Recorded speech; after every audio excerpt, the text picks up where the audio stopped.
Ay mga igan, marami ang nangangambat, natatakot ngayon, lalo na yung mga magulang, dahil sa kabi-kabila po mga insidente sa paaralan. At kahapon nga, 3 o 4 na yata umabot ang patay, 11 sugatan sa pamamaril ng 2 minor de edad sa kanila mismong paaralan diyan po sa Tacloban City. Sa imbestigasyon ng pulisya, namaril na ang 2 Children in Conflict with the Law o CICL sa hallway saka pumasok sa isang silid-aralan. Hinabol pa raw ng 2 ang kanilang kaeskwela.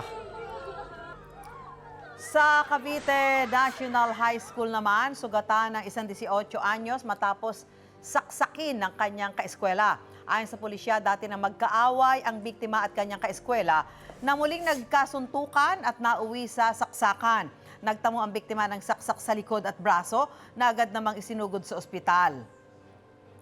Sa General Trias, Cavite naman, sugatan ng 7 grade 5 students matapos tamaan ng kutsilyong iwinasiwas ng isang grade 8 student.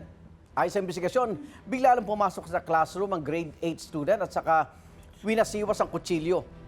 Dinala sa ospital ang mga biktima at 2 sa kanila inoperahan dahil sa malalim na sugat. Nilinaw ng mga otoridad na walang bullying o away na nangyari dahil hindi magkakilala ang mga sangkot. Mga kapuso, paano nga ba magiging ligtas ang mga estudyante sa mga ganitong klase ng insidente? Yan po ating pag-usapan kasama si Noel Ison, ang Emergency First Response Instructor at Security and Safety Consultant. Noel, good morning! Good morning, Igan. Good morning, Ma'am Susan. Good morning, sir. Good morning, sir. So unahin po natin itong insidente ng pamamaril sa Tacloban City. Ito po, kapag nakarinig ka na ng putok ng baril habang ikaw ay nasa classroom, ano ang unang dapat mong gawin? Okay, kapag meron tayong active shooter, so meron namamaril. Ang maganda dyan, tinatawag natin pinaka-basic, run, hide, fight. Di ba? So sa Tagalog, takbo, takas, tago, at manlaban.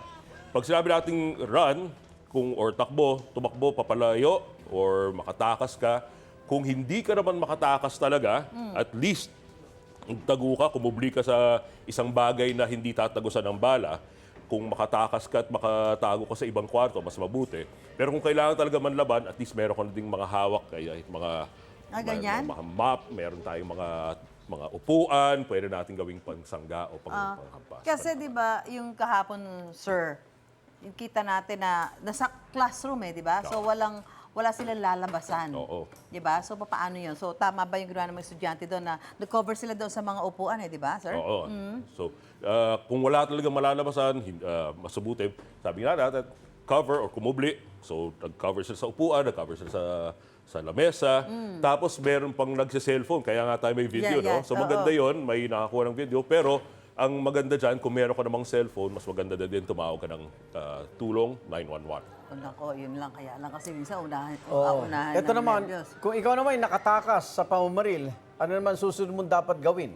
Okay, Para kung- masigurong ligtas ka. Oo, kunwari nakatakas ka na sa pamamaril, ang maganda dyan, pag nakalabas ka na, diretso sa security guard o kaya sa police, tandaan lang natin, sa sobrang bilis na pangyayari, minsan hindi na nila alam kung ikaw ba'y attacker or ikaw ay victim. So minsan, sabihin nila sa'yo, dumapa ka lang. Pagka kung anong sabihin sa'yo ng police o ng security Sumunod guard, ka lang. sunod ka na lang. At saka hindi sa lahat ng pagkakataon malapit ang mga police station. Oo. Di ba? At yung ibang school natin, walang gwardiya. Oo. Di ba? Siguro barangay? Barangay, kung sino mang otoridad na nandun, na pwedeng tumulong sa'yo. Doon tumulong. O kasi tiyak may pupunta na, malalaman na yung gulo. Di ba? Oo. Samantala, ito po, sir, yung 2 magkahiwalay na insidente sa Cavite ay Pananaksak. pananaksak naman. Paano naman po magiging ligtas sa ganitong sitwasyon? Halimbawa, yung iwinasiwas yung patalim na matalas. Pagka ganyang patalim, sabi natin, gano'n pa rin, run, hide, and fight. Pagka sinabi natin run, makatakas ka, makalayo ka. Pag hide, kung makapagtago ka sa ibang kwarto. Pag nagtago ka sa ibang kwarto, patayin nyo yung ilaw para mukhang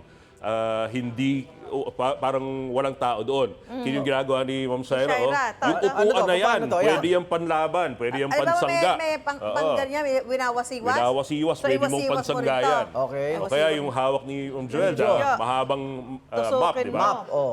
Pwede mo ding pangsangga, pwede mong pantulak. Yan. Pwede mong panlaban yan. O kunyari, ganyan nga ginagawa nitong 2 ito. Sinunda sila no attacker. Oo. Oh.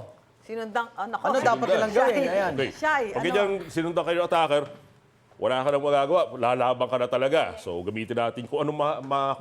madampot natin. Oo. Minsan nga, meron dito mga bag, di ba? Yung Ay, mga bag? bag, madami yan sa Hampas? paaralan eh. Pwede mo Yan, din yan, yung yan. pangsangga, Ganun, pwede yung pangsalag. Di ba? Pangsalag. So maganda yung alam din natin kung Parang- ano yung mga pwedeng gamitin. Ito, Ano, para- nahawaan ko. Oh. Para madedelay din ng kaunti yung Oo. ano nung at pag-atake ng suspect. Baka doon sa kanya. Yung mga insidente pong ganito ay napapadala, sir. Ano ba yung mga dapat tandaan at aralin para makaiwas o maging ligtas sakali mangyari ito sa ibang paaralan? Huwag naman sana. Pero just in case lang po. So just in case, tatlong bagay na obserbahan natin lagi. No? Una-una, ano bang mga escape routes natin? Pangalawa, ano bang pwede nating, saan ba tayo pwede magtago? Pag sabing tago, kuble, or anong kwarto pwede natin puntahan? At pangatlo, ano bang mga pwede nating gamitin? Pansalag. Pangsangga or panlaban? Yun. Ay, ipapaalala na rin po natin, saan ba dapat tumawag sa ganitong sitwasyon? Ini, kung may cellphone, at saan ba sila pwedeng tumawag nga? Yun. Kagandahan ngayon, halos lahat may cellphone ng dala. No? So, tandaan ho natin, sa buong Pilipinas, ang ating emergency hotline ay 911. Okay. 911. Okay, huling paalala po para sa ating mga estudyante at maging sa mga magulang na rin na, ayun, nag-aalala nga sa kaligtasan ng kanilang mga anak sa paaralan. Paalala, para hindi maging target, mas maganda yung wala kang kaaway, wala kang inaagrabyado. No?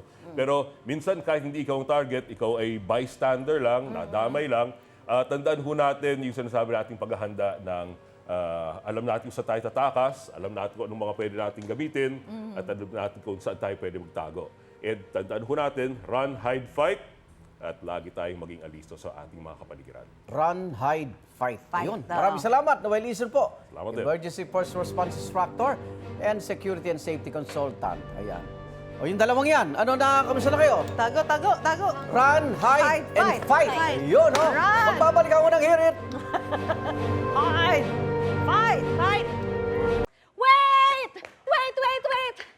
Wait lang! Huwag mo muna i-close. Mag-subscribe ka na muna sa GMA Public Affairs YouTube channel para lagi kang una sa mga latest kwento at balita.